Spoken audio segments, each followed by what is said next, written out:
Welcome to the SDA Housing Podcast, brought to you by NDIS Property Australia.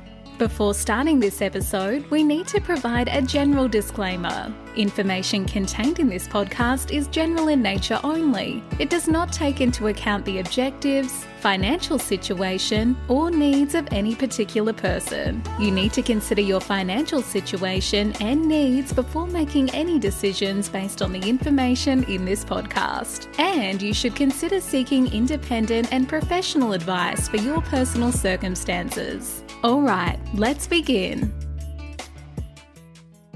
Hello everyone, my name is Minh and I'm your host today from NDIS Property Australia. Here in Sydney, not Brisbane, we're down here for the Sydney Disability Expo. And today you're listening to the SDA Housing Podcast, a show that explains, highlights, guides and brings awareness about all things SDA in this ever-changing NDIS world. Today's strange topic is about spaciousness. Yeah. Is there such a word? We can make it a word. Okay. And we have a repeat guest speaker called Tina Kordrostami. Oh, wow. That was perfect. From MHA DESIGN. Correct. Here in Ryde, New South Wales, Sydney. So, Tina, welcome. Thank you. So nice seeing you again, Minh. I feel like I'm stalking you here. I wasn't going to say anything, but Okay, no worries. So, should we talk actual space or abstract space? Let's start with our practical understanding of what space is. So, Tina, why is space so important in a design of a house? That's number one, particularly SDA design housing.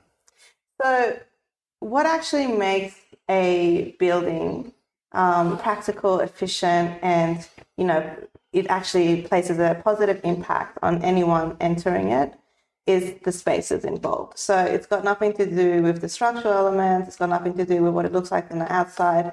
Those elements are, very minor when it comes to understanding why a building works. The spaces themselves, they bring value. And so as a designer, when you sit down on a new project, the first thing you want to understand is who your client is. Mm-hmm. Once you understand who they are, what their needs are, what their likes and dislikes are, you can then start understanding the spaces they require. So once we understand what spaces are involved, we can then start creating a skeletal structure around those spaces. So it's always good to design and build from inside out rather than outside in. Mm-hmm. This at times is forgotten because, of course, we have various regulations to abide by, and they create a sort of a boundary for us to design within.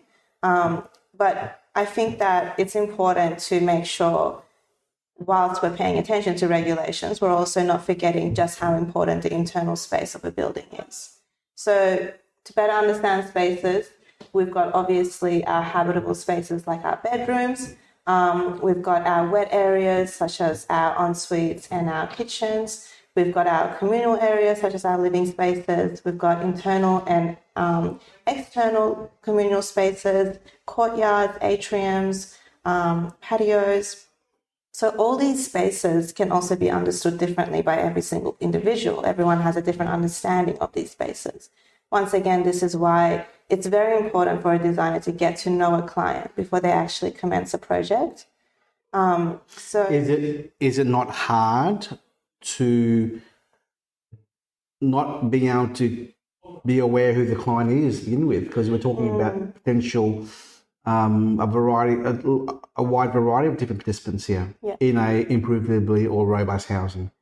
So you talk about knowing the client, meeting the client. Well, there is no client yet. So how the challenge is trying to design for someone who you don't know who's going to end up being in the dwelling. Yeah. Well, that's where adaptable design comes into play. It's great to design something that offers you various options that you can later build on. Absolutely. Most of the time we have no idea who the client is. So let's stick to our regulations and make sure the basic necessities are provided and complying. But let's also leave space for growth. How can we do this? Either structurally, we could allow for various elements to be moved. If not structurally, because it can be a little bit expensive, we could make sure that the materials we're using, can make sure that the surfaces, the lighting, everything has various options attached to them. So it could be as simple as putting in a dial within your lighting. Little elements like that allow for a future client or participant to come into a space and specify it exactly for their use. We don't live in an ideal world, but what I think in the future, a lot of accessible homes, they do need to pay attention to a participant's BSP before they are designed. And if not, we need to at least stick to a certain boundary when it comes to the diagnosis of the potential participants residing within a house.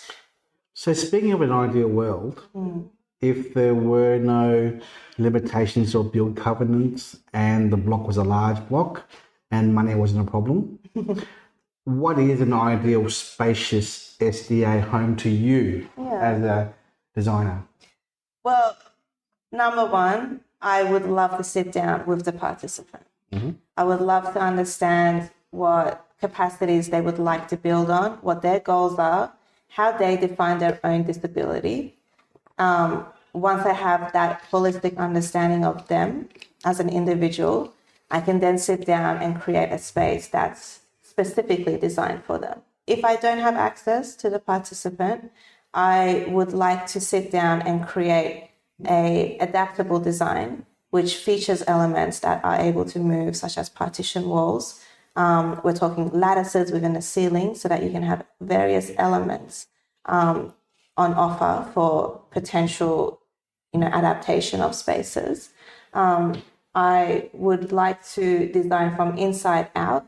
So we're talking, a layout or a plan that isn't very, to the social norm. So we're no longer looking at how to squeeze in as many spaces into a limited boundary available. We're now talking about how to really allow ourselves to be creative within our spaces intended.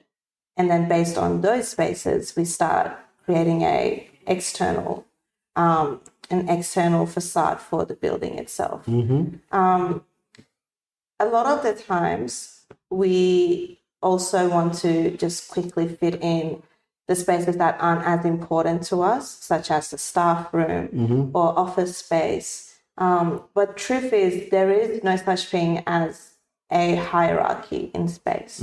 Every space within a building is important. So in an ideal world, I would have the freedom of expressing each space within its own importance and placing value for those spaces also.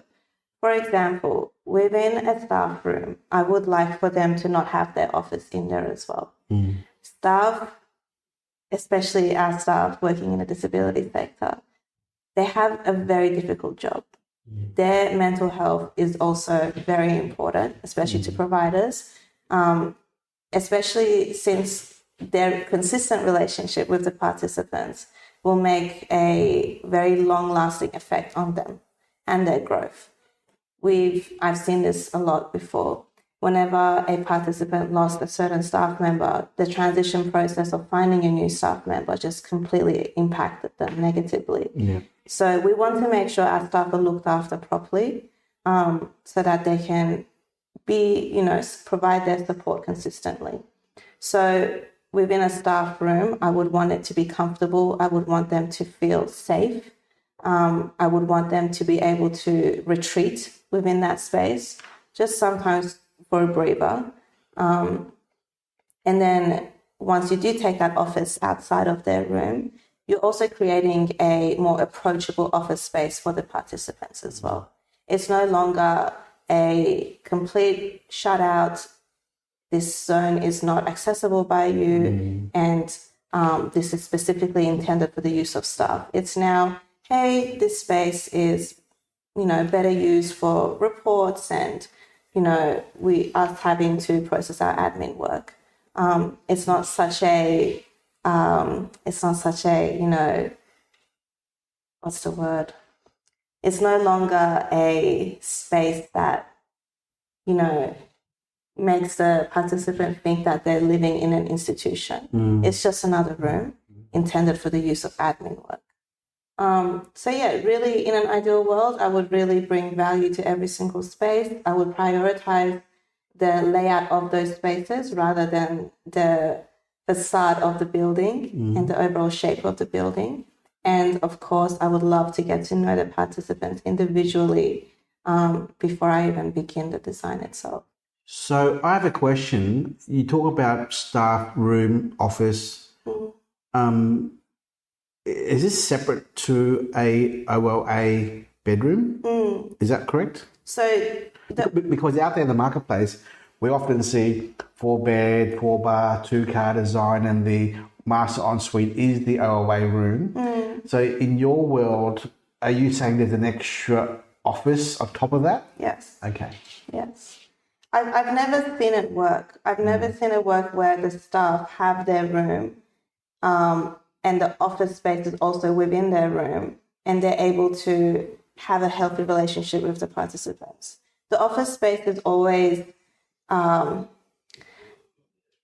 a participant, when you put yourself into their shoes, when they look at an office space, they think, this is the space where they go sit down and write about me. This is the space where I don't have a say. And it's almost that I'm an institution and I'm being analysed. So if you bring that negative space into the staff bedroom, they're going to relate that to the staff directly. Yeah. So it's so good to separate it. That's one reason. The second reason, the staff need their own space of comfort and peace and safety and just for them to also feel at home. Because for a lot of them doing those really long hours, if they don't have that, it affects their sanity. There is another, so in psychology, we have 3 different types of spaces. We've got our lived space, our perceived space, and our conceived space. So lived space or abstract space, that's more so talking about your environment. So it also talks about how the environment around you depicts what your space should be. What we see in today's society is a lot of people telling the participants, this is what your home should look like. What we need to work on changing it into is, what do you want your home to be? Within our perceived or social space, that's more so the outside world. So the perception of the outside world. That's what the question that would come from that space is, here is a list of goals intended for your growth. What we should work on changing that space into is, what capacity would you like to build on? And last but not least, the conceived symbolic space. So that's the conceptual, the political space. They like to say, here is a list of support provided. And what I think we need is, how can we adapt the environment to allow for your interests? So it's really about bringing the questions back to the participants and prioritizing them and their perception of the space, and us having to understand that no matter what, we're always going to live in a society which has these 3 spaces. We're always going to have politics. We're always going to have external perceptions that don't really understand disability, however, have a lot to say about it. And we're always going to have a third space, which is created by more of a social understanding rather than a abstract one, which is talking about, based on what I understand of your disability to be, this should be what you should access. We can't ever change that, but we can modify it, we can improve on it. And the easiest way to, start that is by bringing the question back to the participant themselves and allowing them to answer it, so that they can shape these spaces into what they need it to be. Within a home, you can definitely apply these questions. So starting from abstract space, what do you perceive a home to be? This is really understanding those internal spaces, the courtyard, the bedrooms, the kitchen, the living rooms. What do these participants think of these spaces? And what elements of those spaces remind them of a home? Within a social setting, what capacity would you like to build on? So in this home, what changes can we make to these spaces so that it could help you with your capacity? So what we've seen, in other countries is setting up the layout of the home itself so that it follows a natural path. From bedroom, you wake up, you go to the kitchen, you have breakfast, you go into the living room to rest. Having a layout that follows that natural path helps with capacity building. Last but not least, symbolic space. How can we adapt the environment to allow for your interests? That's talking about making sure the home or the land you buy and the area you want to develop your home in, making sure the environment within it supports the participant themselves so that they can access the community, because our end goal is always for their integration back into the community. In our discussions that we have with other providers, they always say, look, the reality of having 3 participants in a care in the house is lower. The chances of that happening is lower. So there's a trend towards 2 participant homes, dwellings out there across the country. The trend is happening right now as we speak. So carer plus 2, whether it is, HPS, FA, IL or whatnot, robust. So the 3-bedroom design house is the way forward. A lot of the providers we deal with in Queensland, they say, look, unless there's a second living area, you're not going to have that 3rd participant, because having 3 participants in a house with only 1 living space is just too small. Now, in theory, if you can build a gigantic mansion and have 4 bedrooms and have 4 tenants, okay, because the space is there. So when we talk to our clients, and our clients are all smart, they look at designs. Locations are fine, but designs are very important, and providers look at it as well. The location of the OOA room, how many bathrooms or toilets there are, how many living spaces are there going to be, are there any courtyards, is there storage space in the house? And there's a lack of storage space in all builds at the moment out there, because it costs more. It costs more to build a bigger house. We all know that. Yeah. So everyone's trying to cut down the price where they can, but we should always think about the end user in mind, because if you're going to cut corners and have a lack of a second living space, lack of storage space, the participants are not going to live in it. They'll move on to another bigger house. Yeah. So this is why the reason why we're having this podcast topic today of space is because it is an important topic to be aware of, because no one talks about it, no one discusses it, and we're making it an issue today in today's podcast to say space is important. There's internal and external space, and sometimes you're buying a small block of land, and it's zero. Was it zero lot boundary? What's the word? The setbacks? Yeah, the setbacks on the side. It's just 0 setbacks because the blocks are too small, right? So, and we all see in those lots where they're just so 10-meter wide frontages, and then one side is against the fence, another side is just a meter wide there on the side. So it's the lot size and dimensions does affect the design that goes onto it. Definitely. Yeah, so that impacts upon the design, which impacts upon their lifestyle in that house. Exactly. So as an investor, you've got to be aware of how important space is. I mean, how would you want to be as a tenant, a normal tenant living in a small house with 4 people? It just doesn't, it's too hard, and it's hard for us, and it'll be hard for them as well. Just because you can't fit in that extra bedroom doesn't mean you should. Yeah. And we always tell our investors, look, treat that 4th room as a media room. Yeah. So then you have your OOA room, 2 participants bedroom, with the living room and a media room. Or even a sensory room, a place for them to go inside and relax and have a therapeutic space. Can you explain to our listeners what a sensory room means? Definitely. So sensory room or breakout room, we see these in more so robust homes. So it's for our participants that are struggling with certain intellectual disabilities, but it can also be occupied by neurotypical participants within HPS. It's basically a space which pays attention to your triggers and your sensitivities to different senses, such as lighting, such as thermal comfort, such as acoustics and sound. It's a space for you to retreat to whenever you are, feeling a need to get away from where you are at the moment. A space for you to be present and, almost meditate in and relax in and feel comforted. I had a meeting once with a provider in Brisbane, and he said there was a house they have which had a sensory room, and all the participant wanted to do was just sit there and play bubble wrap by himself. That's all he wanted to do. Yeah. And that was his little moment. Yeah. So, space is important, and also what goes into the space under the roof is also important. So something new today is you talk about the office, which is an extra part of the house, which is above and beyond the bedroom.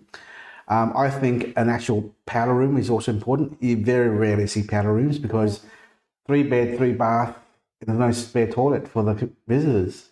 So again, think with the right space and the right design and the right purpose in mind, as you say, from a practical point of view is very important.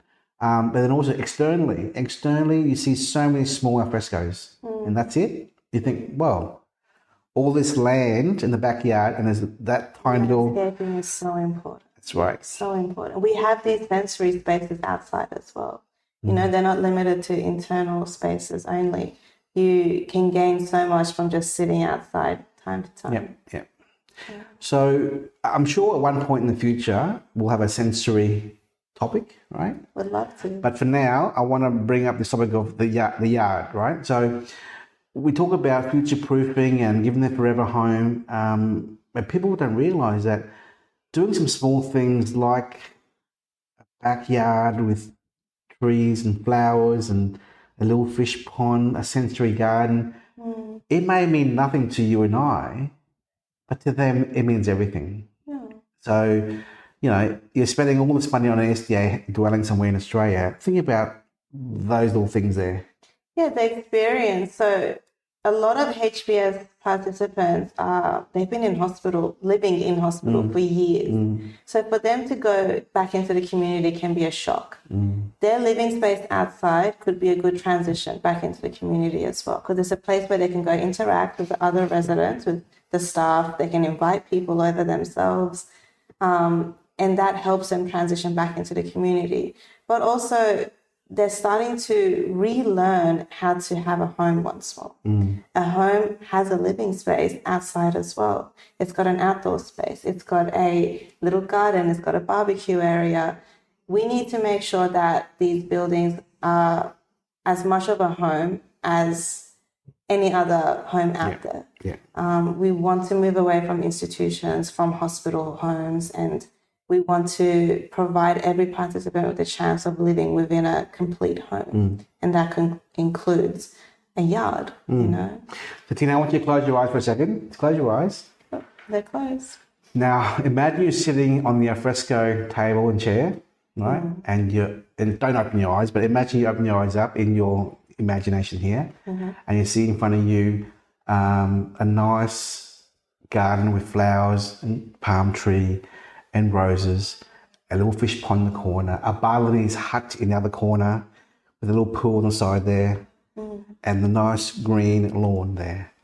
And you as a participant wake up every day, you come out and you have your tea and you're with your carer, support worker, and this is your life. And and this is every person who lives in a house as a normal human being would love to wake up to every day themselves. So if that is what you as a normal tenant in a house would deserve, why shouldn't a participant also deserve the same thing? Okay, so therefore, if you are a listener and you're an investor and you're going to invest in SDA, provide the life that you think that you deserve to your participant who's living in your house as well, because they deserve it as well. Absolutely. So when people say, "Oh, what should I have in the house, and how should it be designed? Will it work or not?" Well, just think of it as if you're living in it. Put yourself in their shoes. In their shoes. Yeah. Because you wouldn't want to wake up and go out to a bare yellow lawn, empty yard with nothing there, and there's zero setback. There's nothing to do in the backyard. It's just boring. You want to give the participants who are living in this home a forever home, who are not going to want to move on, because the moment you have turnover, attrition of tenancies, participants who are tenants, you're going to lose money and you're going to cause not harm but cause stress, anxiety about they want to move on, they want to leave, they want to find a better place. Absolutely right, and they will. They will. They definitely will. They have the right to terminate their lease within 90 days notice. Yeah. Yeah, so people talk about a forever home, they'll live the next forever. Well, they can leave in 90 days. And, it could be a simple reason why. It could be a dog barking next door. Yeah. These triggers will cause them to say, I don't want to live here anymore. I'm out. So, just like any one of us, It's happened a lot. I've moved into an apartment and found out my neighbour has a snake as a pet. So external space is an important part of this topic here. So we talked about internal, external, and maximising space. So another idea could be, using and I saw it the other day yesterday with your house there we looked at in Gardenia. The garage was used as storage of the wheelchairs and the fridges and all the stuff in there and the scooter. Woo! So again, space, utilising space and maximising it to its to its potential. One of our builders we worked with in Melbourne, they've used the garage as another breakout room by tiling the garage. Interesting. So that's a second breakout room. So a breakout room in the house and a breakout room in the garage. Like a workshop breakout. Yeah, so it's tiled garage. Nice. So they park the car in the driveway, and that's another space there. So again, utilising space from an assessor's point of view, you do something different, you design something differently, and that makes it different, I guess, yeah. I mean, even another way I've been utilising space, I've been creating rooms that are self-sufficient. So they have a little kitchenette, a little living corner as well. So you might have bigger bedrooms, but because there's so much available for every participant within those bedrooms, you're actually allowing them to have more personal space to them for them. So we did a podcast about 10 episodes ago with SDA Constructions in Perth. It was about improvability, and we were talking about a 350 square metre block with a 280 square metre floor plan, right? It was maximised to the extent whereby the IL bedrooms were double the size of normal bedroom, with a media room in every bedroom. Wow! With a courtyard to the ensuite, 4 of them. That's great. That's amazing. Right. So when I looked at it, I was like, oh my God, this is maximised space, customised, bespoke design, and I knew for a fact that this would attract a full tenancy of IL participants immediately compared to all the other IL homes out there, because they want their own space. They want their own courtyard to do their own thing. They want their own media room in their own bedroom. It was double the size of a normal bedroom, double. It was massive. And no kitchenette as well. Kitchenette, media room. So living space, kitchenette, bedroom, ensuite, courtyard times 4. It was gorgeous. And we're doing 2 of those right now, side by side. That's so great. It's pretty much little studios. Yeah. No longer bedroom. Yeah. And the great thing with that is, even if from a resale point of view in the future, it could be sold as they call it rooming combination over in Perth, like co-living kind of design. Yeah. So shared space. Yeah. So it could be 3 IL participants and a carer, or 4 normal professionals living in a house, right? Or a family. It is redesigned it was a massive alfresco as well, right? So that was called spacing, utilising the council regulations to allow them to design it that way. Yeah. We're really redefining the way we approach spaces and homes, not just for neurodivergence, but just everyone in our society today. We're really evolving our perception, which is great. It's great that we're becoming more open-minded to what a home should be, and our understanding of what's temporary and permanent. So we're definitely headed in the right direction. We just got to understand that sometimes it's not about how much you can fit into a space, and it's more about the quality of the spaces themselves. So any final words of advice to our listeners about the concept of space in an SDA house? Final words of advice. I would say, like you said, Minh, put yourself in the shoes of the future resident and walk through that space yourself before you start limiting each program to a specific size. I think that's how spaces should be designed. If it's not good for you, why should it be good for anyone else? Exactly right. Exactly right. There's the farewell song. Godfather. So we're currently in Tina's office, and all the other staff outside are busy doing the thing, and yeah, that's the reason why the background music. It's also Friday, so they're getting ready. Yes. So myself and Grace, we're going off to the Sydney Disability Expo tomorrow, and just seeing who's doing what in the area, in the community. But one final word. Yesterday we had a client here, Gregory, right, who had 2 blocks of land up in the Blue Mountains, and he came to us, and we've referred him to you to look at doing design and potentially build on these 2 blocks. And you know, again, this is back to space. He's thinking SDA dwellings. We looked at the market data, SDA data, demand and supply, or demand more so. And my advice to him in front of you, Tina, was, well, SDA is nice, but think of the fallback position. What if that doesn't work? How can we maximize your investment in these dwellings so that you're happy with the outcome? Because the worst thing you can do is build 2 SDAs and they're empty, right?